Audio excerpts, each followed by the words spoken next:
जनवरी फरवरी में पावागढ़ के पास में, पावागढ़ से 5 किलोमीटर की दूरी पर कोई संत महात्माओं के द्वारा वो कथा का आयोजन रखा गया।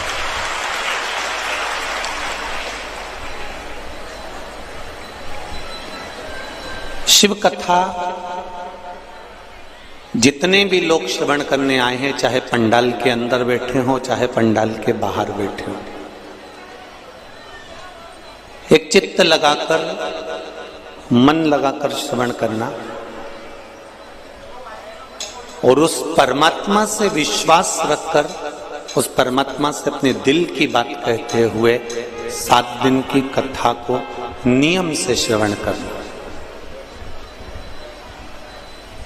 जितने लोग आस्था चैनल के सामने सुन रहे हो, चाहे फेसबुक यूट्यूब पर सुन रहे हो, उनसे भी कहेंगे दिल लगाकर श्रवण करो।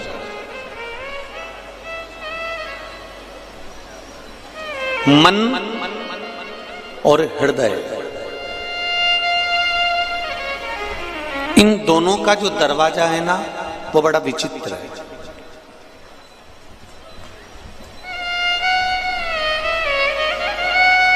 मन का दरवाजा भगवान की ओर नहीं खुलता, मन का दरवाजा संसार की ओर खुलता, और हृदय का दरवाजा संसार की ओर नहीं खुलता, परमात्मा की ओर खुलता है। इन दोनों में एक अंतर पर, मन को आप भगवान में ले जाने का प्रयास करेंगे, मन को आप भक्ति में ले जाने का प्रयास करेंगे, मन को आप सत्संग में ले जाने का प्रयास करेंगे, मन को आप कीर्तन में ले जाने का प्रयास करेंगे, ये मन भटकेगा। थोड़ी देर तक भजन में चले जाएगा, थोड़ी देर कीर्तन में चले जाएगा, थोड़ी देर मंत्र जाप में चले जाएगा, थोड़ी देर स्मरण में चले जाएगा, उसके बाद ये मन भटक कर फिर संसार में चला जाएगा।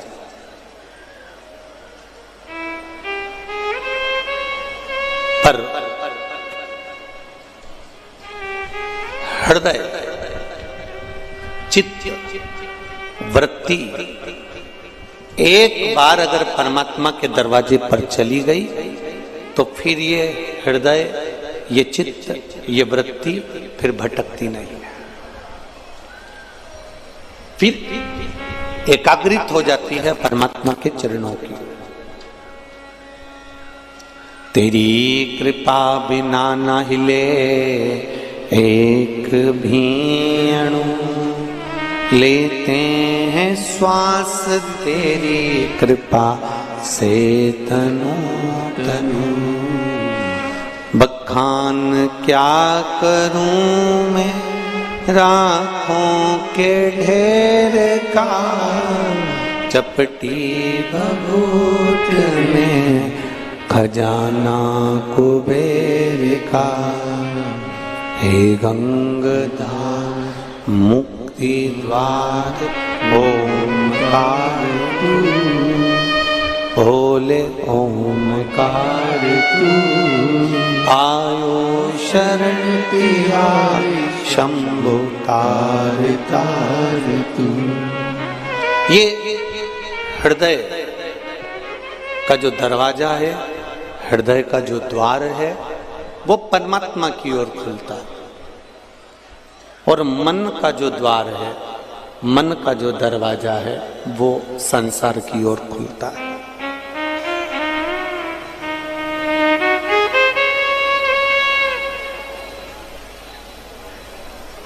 आप ध्यान लगाना जरा इस हृदय को शिव तक ले जाने के लिए।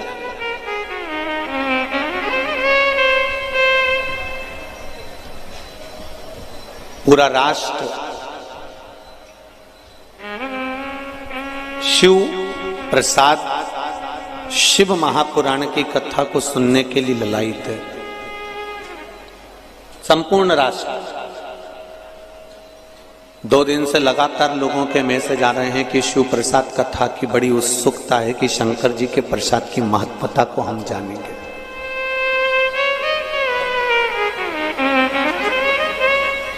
और ये भी मेरा विश्वास करता है, प्रसाद खाने के बाद आनंद जरूर आता है, चाहे नाथद्वारे का प्रसाद खा लो, चाहे सांवरिया सेठ का खा लो, चाहे तिरुपति का खा लो। यदि प्रसाद खाने के बाद आनंद प्राप्त होता है, जरूर उसका फल मिलता है, तो एक बात निश्चित है कि शिव प्रसाद, शिव महापुराण की कथा सुनने के बाद भी तुम्हें जरूर कुछ ना कुछ प्राप्त होने वाला है, ये निश्चित है। बस उसको आप दिल से, हृदय से, चित्त से, मन से उसको रमाओ।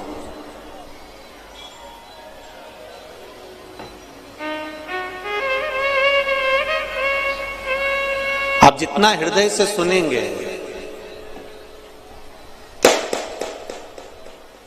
आप जितना हृदय से श्रवण करेंगे, पीछे की साउंड की आवाज बढ़ा दीजिए, सबसे पीछे, सबसे पीछे, और पीछे की एलईडी की भी चालू कर दीजिए।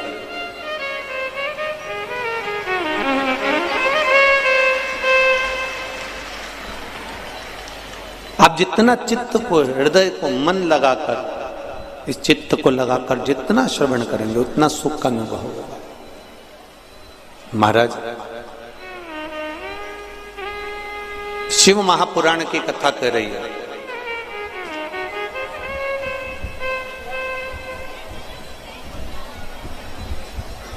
नींद आ रही है और बच्चे सोने नहीं दे आपको, तो आप बच्चे को डांट सकते हो।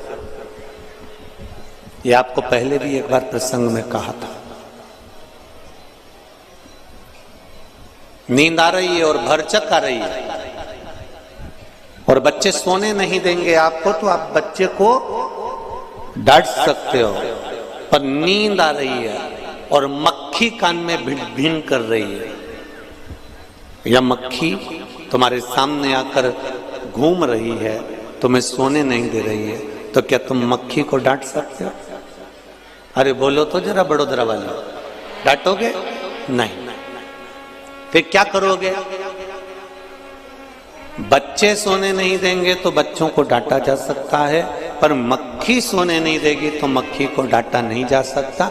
एक काम कर सकते हो कि चद्दर ओढ़ लोगे, रजाई ओढ़ लोगे, या फिर मच्छरदानी लगाकर मुंह को ढककर सो जाओ। इसको समझदारी कहते हैं, इसको विद्वत्ता कहते हैं। अब जरा ध्यान दीजिएगा कि मक्खी को ना हम डांट रहे हैं, मक्खी को ना हम भगा रहे हैं। मक्खी से बचने का तरीका हमने ढूंढ लिया कि मुख पर चद्दर ओढ़ लो और रजाई ओढ़ लो या मुख ढाक लो, तो आप मक्खी आपको परेशान नहीं करेगी। उसी तरह संसार सागर में, कुटुंब में, नातों में, रिश्तों में, कबीले में, परिवार में अगर ये मन भटक रहा है, और ये संसार के लोग, परिवार के लोग, कुटुंब के लोग जितने भी हैं, ये आपको भटका रहे हैं, आपके मार्ग से आपको हटा रहे हैं, तो शिव महापुराण की एक चादर एक दिन ओढ़ कर सो जाइए, अपने आप ये मक्खियां भिन भिनाना बंद कर दो।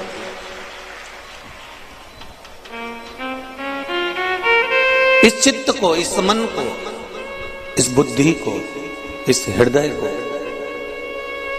आप परमात्मा में लगाना प्रारंभ कर दो। आप उस परमात्मा के पास में इस चित्त को ले जाना प्रारंभ कर दो। मैंने तेरे ही भरोसे ओ बाबा, तेरे ही भरोसे हवा बिच उड़ती जावांगी, बाबा डोर हथों छड़ी ना मैं कटी जावांगी। भोले मैं तेरी पतंग, शंभो मैं तेरी पतंग। इस चित्त को जब ये भटक रहा हो, ये मन जब भटक रहा हो, ये हृदय जब भटक रहा हो तब उसके लिए सबसे सुंदर साधन है भगवान का भजन, भगवान की अविरल भक्ति। शिव महापुराण की कथा कर रही है।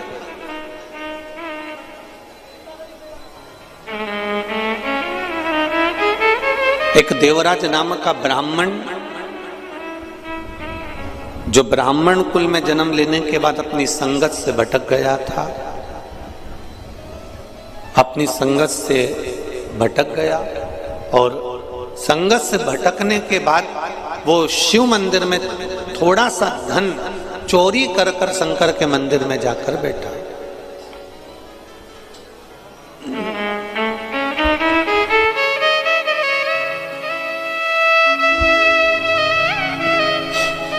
शिव मंदिर में जाकर वो बैठा।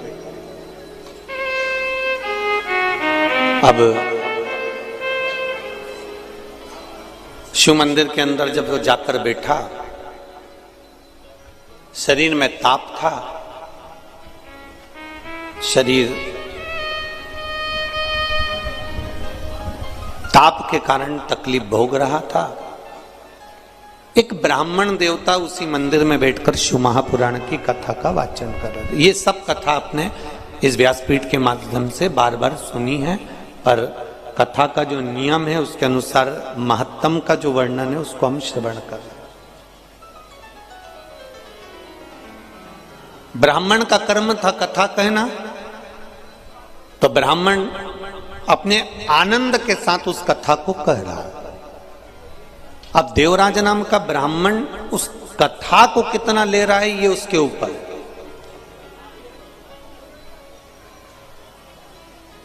देवराज नाम का ब्राह्मण उस कथा को कितना प्राप्त कर रहा है ये उसके हाथ में।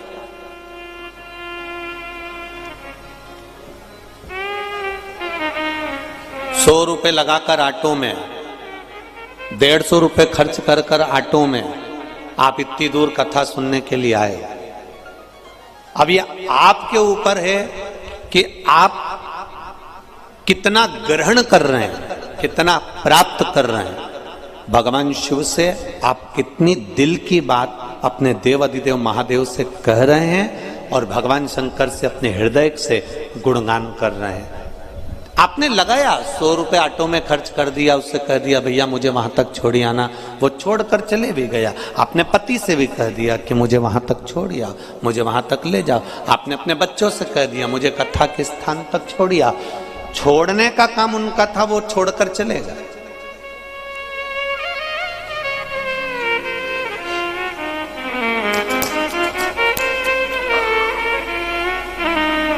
भेजने का काम उनका था, उन्होंने भेज दिया।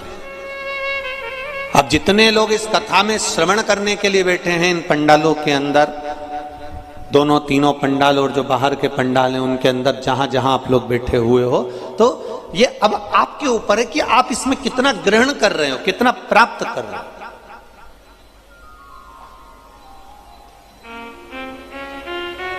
21,600 श्वास प्रतिदिन मनुष्य के शरीर से निकलती है।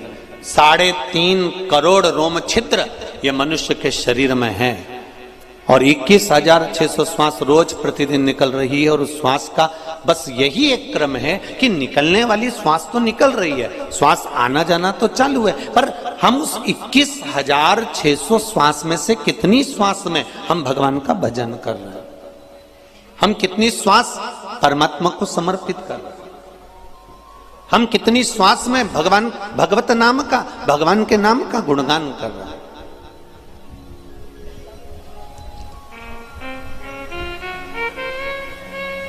यहां मंडपिया से सांवरिया सेठ मंदिर से स्वयं सांवरिया जी पधारे हैं, ब्राह्मण देवता सांवरिया जी को लेकर पधारे हुए हैं, पुजारी जी खुद भगवान सांवरिया जी को लेकर पधारे हैं।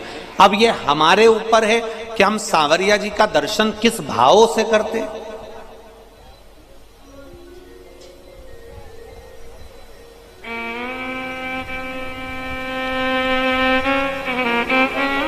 हम किस भाव से भगवान को प्राप्त करते हैं।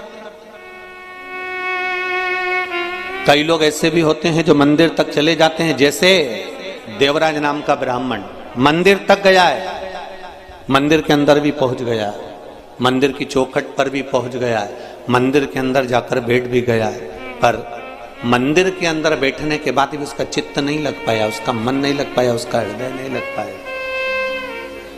पहुंचने से क्या है, पहुंचने को तो तुम कहीं पर भी पहुंच जाओ, पर दिल भी तो लगना चाहिए, हृदय भी तो लगना चाहिए, मन भी तो लगना चाहिए।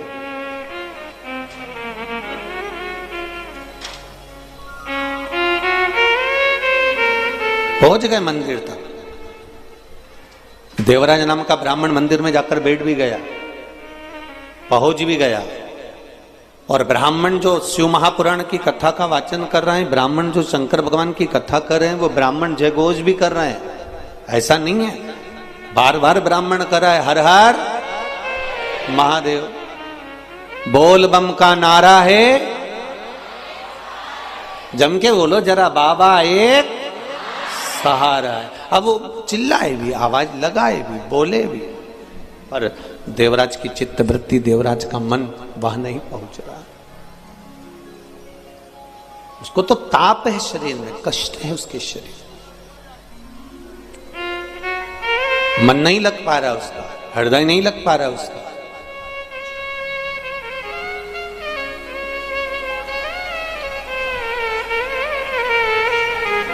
तब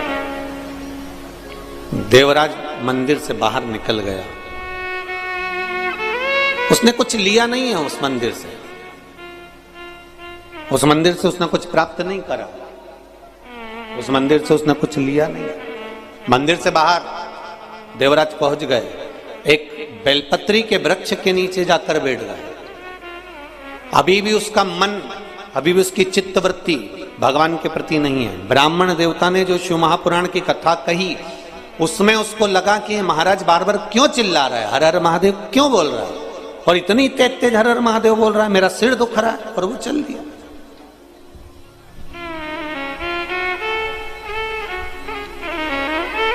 शिव महापुराण की कथा एक बात बहुत अच्छी कहती है, शिव महापुराण का कुमार खंड कह रहा है, यदि शिव महापुराण की कथा जहां होती है, जिस क्षेत्र में होती है, उस क्षेत्र से निकलकर कोई व्यक्ति अगर अनायास अंदर कथा स्थल तक पहुंचा भी नहीं है, वो भगवान की कथा में पहुंचा भी नहीं है, वो कथा में गया ही नहीं है, उसके बाद भी वो व्यक्ति केवल मार्ग से बाहर से निकल कर जा रहा है, और कोई कथा श्रवण कर कर जाने वाले व्यक्ति या कथा के मार्ग से जाने वाला व्यक्ति उसके सम्मुख में अगर आ भी जाता है और उसकी भूल से भी दृष्टि उस व्यक्ति पर पड़ जाती है, तो उसकी 71 पीढ़ी आपरूप तर जाती है। मात्र शिव महापुराण के कथा का रसतत्व ग्रहण करने वाले जीव का दर्शन मात्र से ये जीव फल प्राप्त कर जाता है।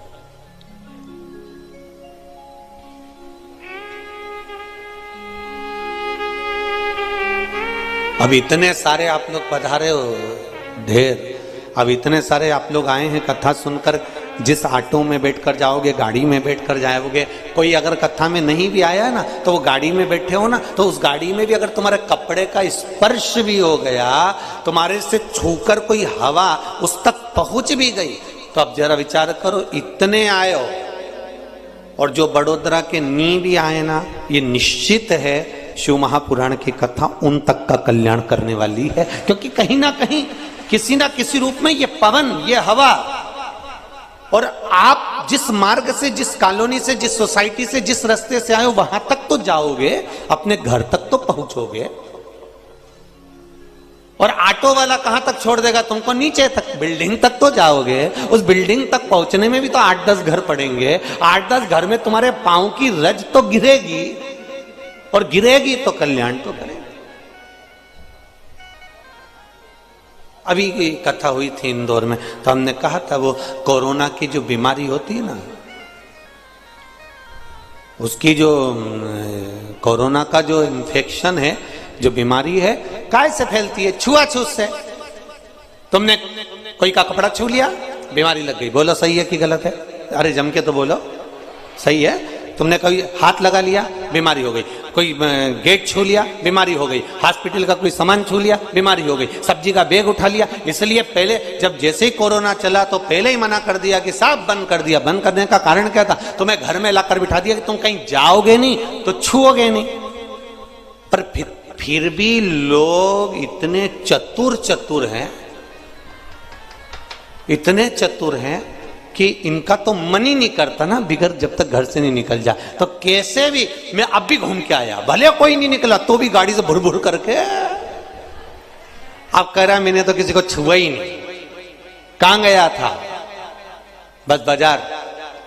पेट्रोल पंप चालू था, हाँ। पेट्रोल डलवाया, हाँ। मैंने तो किसी को छुआ ही नहीं। पेट्रोल डलवाया, डालने वाले ने ढक्कन बंद करा, गाड़ी टच हुई, तूने अंदर बैठा पैसे का लेन देन करा, बोले छुआया कि नहीं छुआया? भले तुम्हारी दृष्टि में नहीं आया कि मैंने किसी को छुआ ही नहीं, तुम तो बिल्कुल कड़क, मैंने किसी को नहीं छुआ। कई लोग कहते हैं मैंने कभी किसी का बुरा ही नहीं किया। भगवान ऊपर से देखता रहता है, अरे ओ भेरू। भगवान भी कहता है मुझे सब मालूम है, तू ये मत सोच कि तूने किसी का बुरा नहीं करा, मेरे को सब मालूम है। अभी 3 दिन पहले की बात है, बैठा हुआ था बाहर गार्डन में और बैठे बैठे एक मच्छर तेरे ऊपर आके बैठ गया और तूने अब बोल रहा है कि मैंने किसी का बुरा ही नहीं किया। निपटाया कि निपटाया? अब कहे लोग कहने वाले मैंने किसी को नहीं छुआ, इसके बाद भी हमारे घर में बीमारी आ गई, समझ में नहीं आया, फिर भी कोरोना आ गया।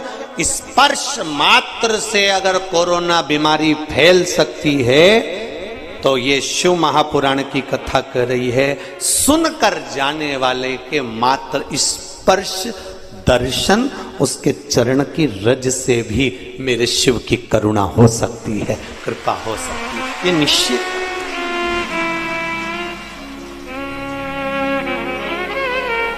बिल्कुल निश्चित।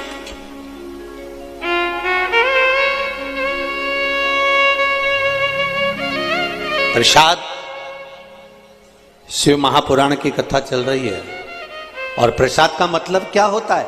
प्रभु का साक्षात दर्शन। प्रसाद जो अपन लिखते हैं प्रसाद, उसका मतलब ही केवल इतना है कि प्रभु का साक्षात दर्शन। अब जरा विचार करिएगा, बहुत अच्छे से कथा सुनना। ये 7 दिन की शिव महापुराण की कथा, प्रसाद शिव महापुराण की कथा है। पूरा देश सुनने के लिए बैठा हुआ है और बड़ी ललकता से लोग फेसबुक यूट्यूब तक चालू कर करके बैठे हैं कि हमें प्रसाद की महत्वता समझना है। तो पहले तो सबसे पहले देवराज की कथा से प्रसाद की शुरुआत करते हुए अपन आगे बढ़ते हैं कि प्रसाद की मूलता क्या।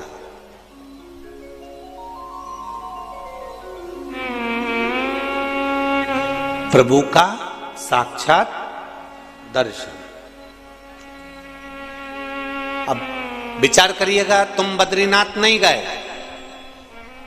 तुम्हारा रिश्तेदार बद्रीनाथ गया और बद्रीनाथ से प्रसाद लेकर आया और तुम्हें दिया। बोलो दिया कि नहीं दिया? चलो जाने दो, अभी ये भी जान दो। आज की ही बात देख लो, हमारे बहेड़िया परिवार में हम लोग रुके हुए हैं। अब आज हमारी ट्रेन भी लेट हो गई 3-4 घंटा। तो अब भगवान भी पूरी परीक्षा लेता है।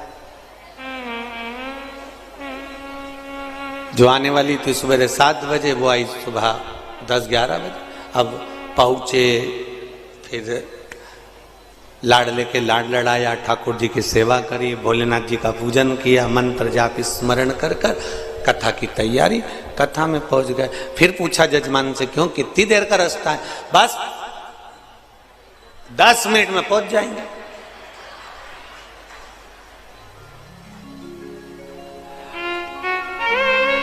अच्छा है इन सबकी रिश्तेदारी यमराज से नहीं है,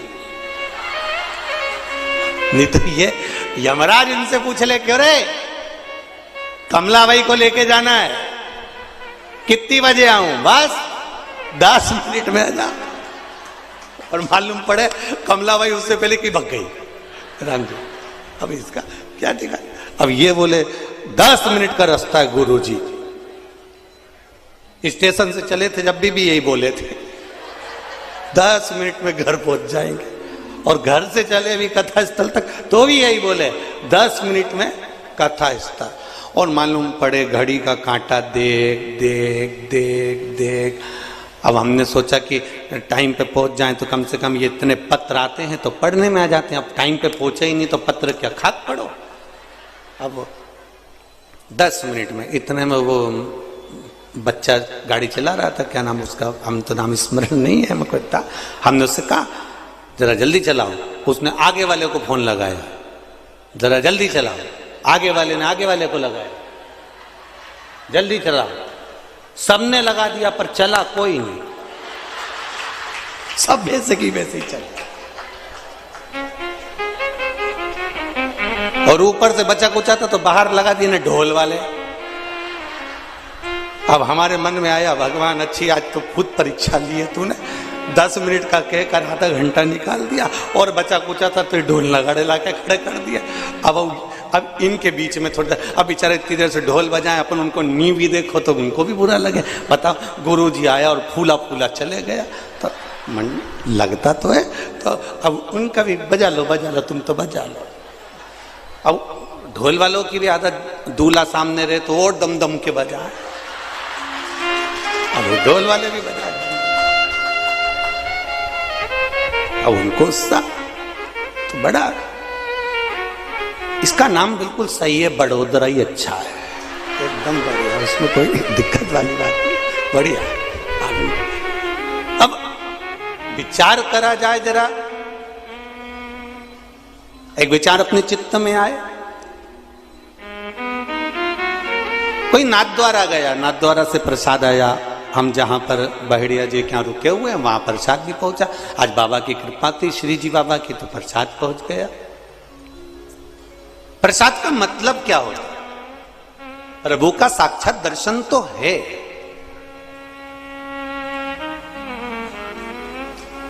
मना नहीं है कि प्रभु का साक्षात दर्शन नहीं, प्रभु का साक्षात दर्शन तो है, पर प्रसाद लेकर आने वाला, प्रसाद देने वाला, प्रसाद पहुंचाने वाला, ये सब कौन है? बद्रीनाथ जाने वाला बद्रीनाथ गया, नाथ द्वारा जाने वाला नाथ द्वारा गया, सांवरिया जी जाने वाला सांवरिया जी गया, एकलिंग जी जाने वाला एकलिंग जी गया, कांकरोली जी जाने वाला कांकरोली जी गया, सोमनाथ जाने वाला सोमनाथ गया।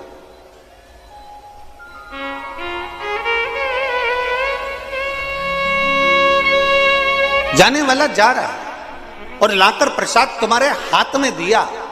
उसका सार तत्व क्या है?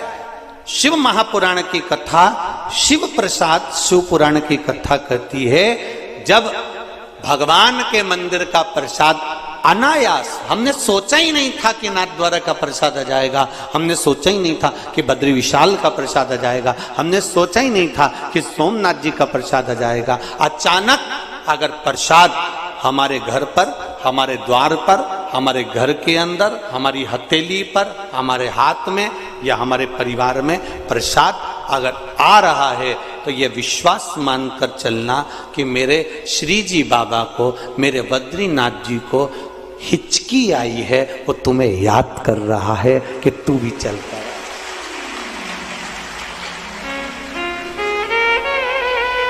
उसको याद,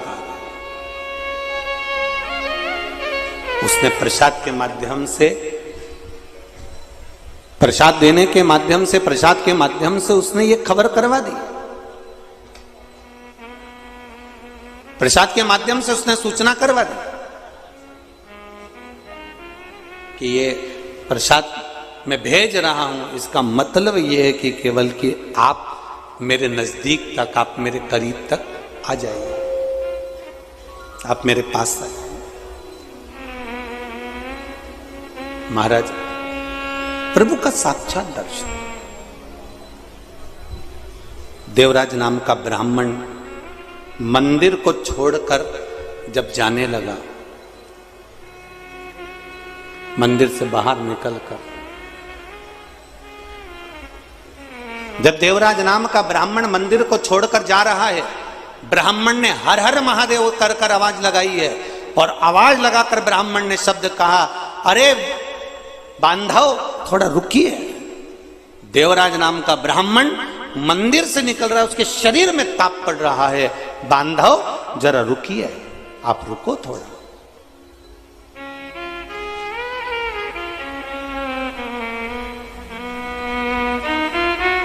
बांधव रुको जरा।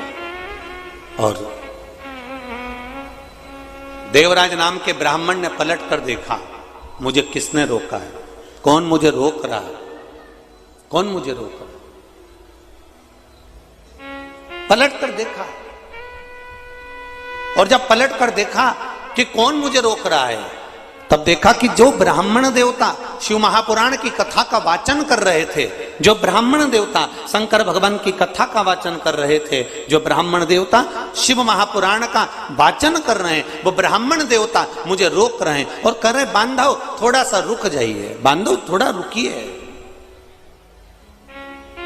थोड़ा रुक जाइए। देवराज ब्राह्मण रुका नहीं है।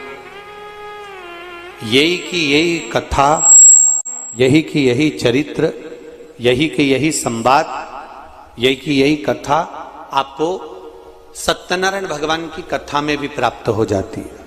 यही की यही भगवान सत्यनारायण की कथा में भी आपको ये प्राप्त हो जाता है। यदि आपने श्रवण करी हो श्री सत्यनारायण भगवान की कथा, तो उसमें आपको ज्ञात होगा सत्यनारायण भगवान की कथा में कि एक राजा अपने राज्य से निकल कर जा रहा है, वन में भ्रमण करता करता जा रहा है, वन में डोलता हुआ जा रहा है, और वहां सत्यनारायण भगवान का पूजन हो रहा था, और पूजन होते हुए देखकर उसने प्रणाम ना करा, प्रसाद दिया, उसने प्रसाद ग्रहण नहीं करा और उस प्रसाद को छोड़कर चल दिया। प्रसाद की अवज्ञा हो गई, उसका राज सत्ता नष्ट हो गया। अर्थात प्रसाद की अवज्ञा से मतलब क्या? प्रसाद को स्वीकार नहीं करना, प्रसाद को स्वीकार नहीं करना। महाराज शिव महापुराण की कथा कर, भगवान शंकर का चरित्र कर रहा है, भगवान शंकर का संवाद कर रहा है।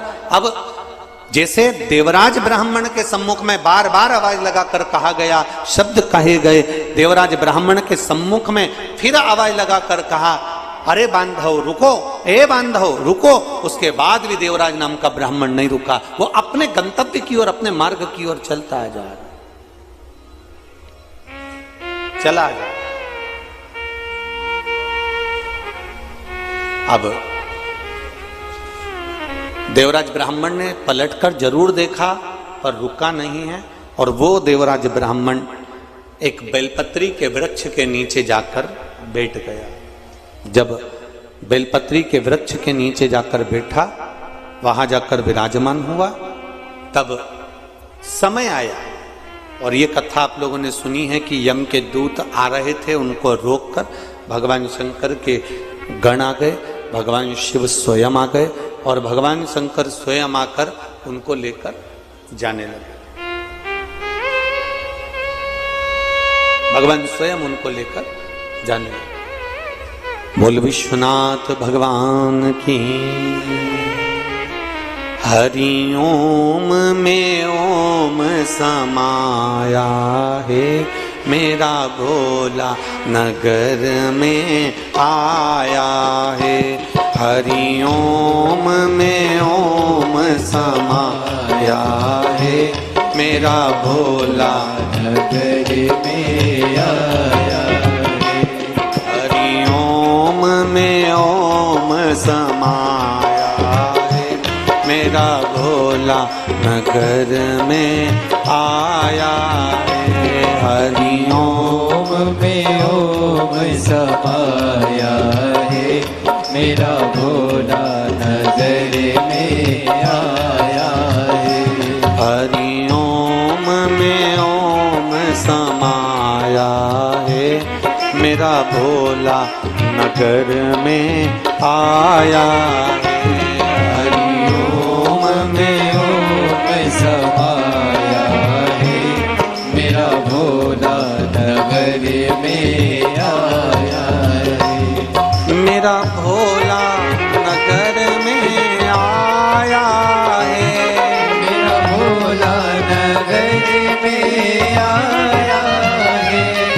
मेरा भोला आया है, मेरा भोला घर में आया है। हरि ओम में ओम समाया है, मेरा भोला नगर में आया है। हरि ओम में ओम समाया है, मेरा भोला नगर में आया है। पीछे वाले भी ताली से बजे थे बड़े आनंद के साथ, दोनों तीनों पंडाल में बड़े भाव के साथ बैठे।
मेरे भोले के संग पर गंगा है, मेरे भोले के सिर पर गंगा है, मेरे भोले के सर पर गंगा है, मेरे भोले के सिर पर गंगा है। गंगा में ओम समाया है, मेरा भोला नगर में आया है। गंगा में ओम समाया है, मेरा भोला नगर में आया है। हरि ओम में ओम समाया है, मेरा भोला नगर में आया है। हरि ओम में ओम समाया है, मेरा भोला नगर में आया है।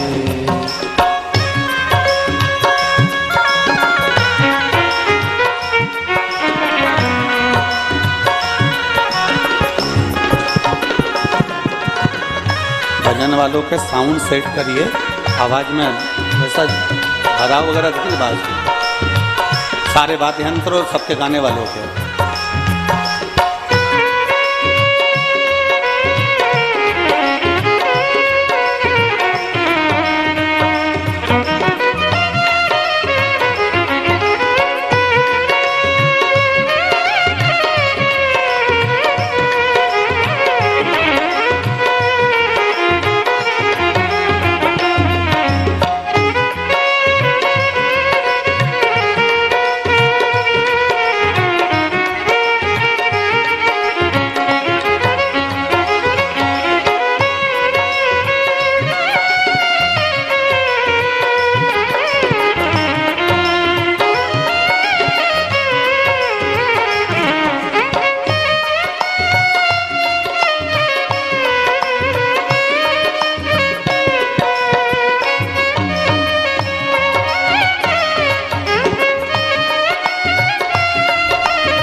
ताली से बजाते हुए।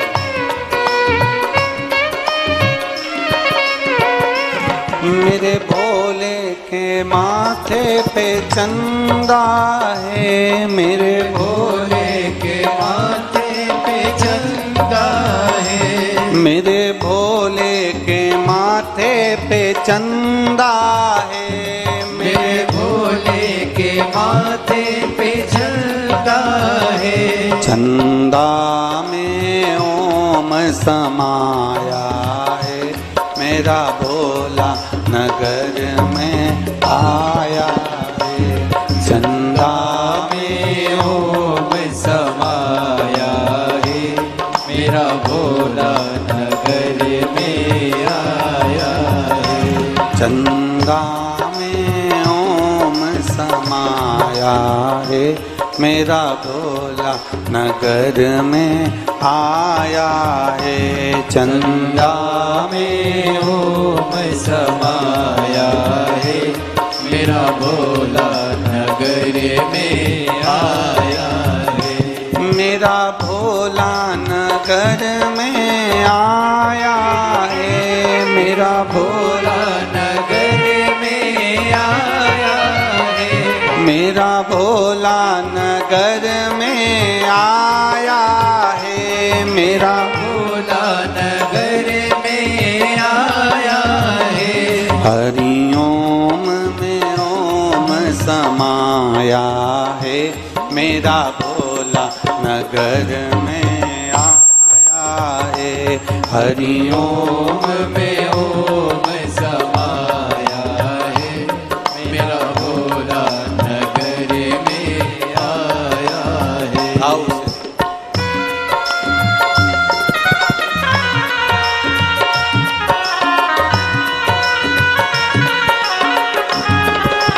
जय हो।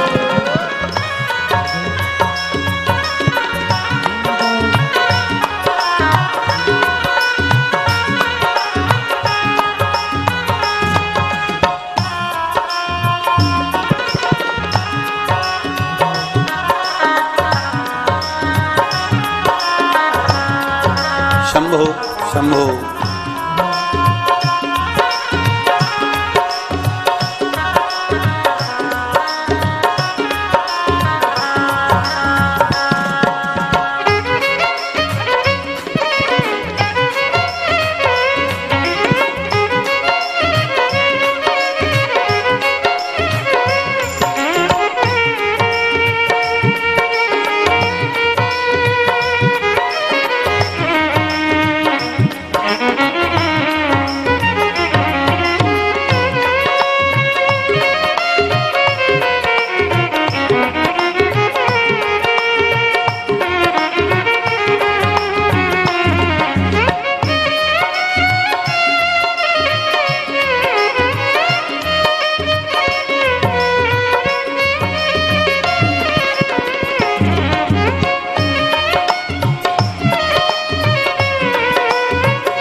के हाथों में डमरू है, मेरे भोले के हाथों में डमरू है, मेरे भोले के हाथों में डमरू है, मेरे भोले के हाथों में डमरू है। डमरू में ओम समाया है, मेरा भोला नगर में आया है। डमरू में ओम समाया है, मेरा भोला नगर में आया है। डमरू में ओम समाया है, मेरा भोला नगर में आया है। डमरू में ओम समाया है, मेरा भोला नगर में आया है। हरि ओम में ओम समाया है, मेरा भोला नगर में आया है। हरि ओम में ओम समाया मेरा भोला नगर में आया है। हरि ओम में ओम समाया है, मेरा भोला नगर में आया है। हरि ओम में ओम समाया है, मेरा भोला नगर में आया। हर हर महादेव। अपनी जगह बैठकर भगवान शिव से अपने हृदय की बात, अपने दिल की बात, अपने मन की बात बाबा देवाधिदेव महादेव से कहें। राम मालिक है, अपने हृदय की बात, अपने चित्त की बात, अपने मन की बात देवाधिदेव महादेव से प्रार्थना करें। हृदय की बात बाबा देवाधिदेव महादेव से। मूल मंत्र का स्मरण सभी भाव से करें। श्री शिवाय नमस्तु, श्री शिवाय नमस्तुभ्यं, श्री शिवाय नमस्तुभ्यं, श्री शिवाय नमस्तुभ्यं, श्री शिवाय नमस्तुभ्यं। भोला सब दुख काटो मारा, ओ भोला सब दुख काटो मारा। शिव शंकर जपो तेरी माला, भोले बाबा जपो तेरी माला। भोला सब दुख काटो मारा, ओ भोला सब दुख काटो मारा। देवराज नाम का ब्राह्मण बेलपत्री के वृक्ष के नीचे बैठा हुआ है। भगवान शिव की कृपा देखिए।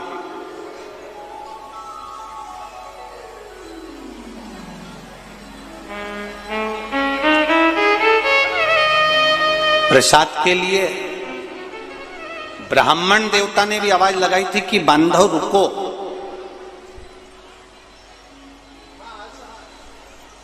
रुका नहीं, चले गए। बेलपत्री के वृक्ष के नीचे पहुंच गया। प्राण छूटे, भगवान शिव का धाम प्राप्त हो गया। अब एक बात थोड़ा सा स्मरण में रहे आपके और हमारे। पहले भी कथा में कहा, आज फिर कर। शिव मंदिर में जाओ, शंकर जी की चौखट पर जाओ, शिव के द्वारे पर जाओ, शिवालय में जाओ, तो शिवालय में पहुंचकर आते आते एक बार भगवान देवाधिदेव महादेव को वापिस पलटकर दर्शन कर कर फिर आए। वापिस पलटकर एक बार फिर दर्शन कर कर शिव की चौखट तक जाकर, शिवालय पर जाकर आप आ रहे हैं, दर्शन कर लिया, पूजन कर लिया, आराधना कर ली, या तो उनकी देहली पर बैठ जाओ, थोड़ी देर उनकी चौखट के बाहर बैठ जाओ, या फिर पलट कर एक बार फिर दीदार कर, फिर घूमकर दर्शन।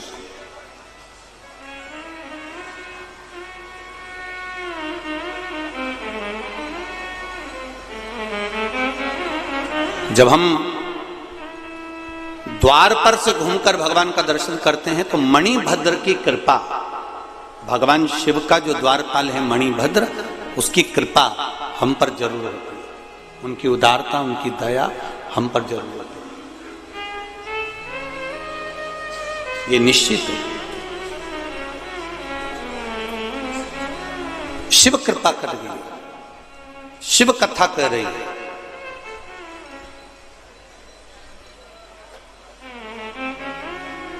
भगवान शंकर को जो चीज समर्पित होती है, भगवान शिव को जो समर्पित किया जाता है, भगवान शंकर को जो चढ़ाया जाता है, शिव से वापिस हम जो प्राप्त करते हैं वो शंकर भगवान की औषधि के रूप में प्राप्त करते हैं। अब एक बात बहुत अच्छे से ध्यान में रखिएगा,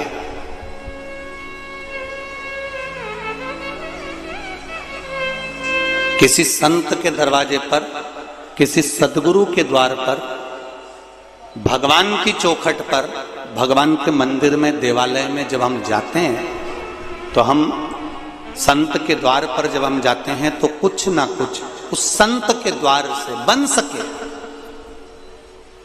ऐसी ही जानकारियाँ प्राप्त करने के लिए इस चैनल को लाइक, शेयर और सब्सक्राइब जरूर करें। ओम शिवाय नमस्तुभ्यम।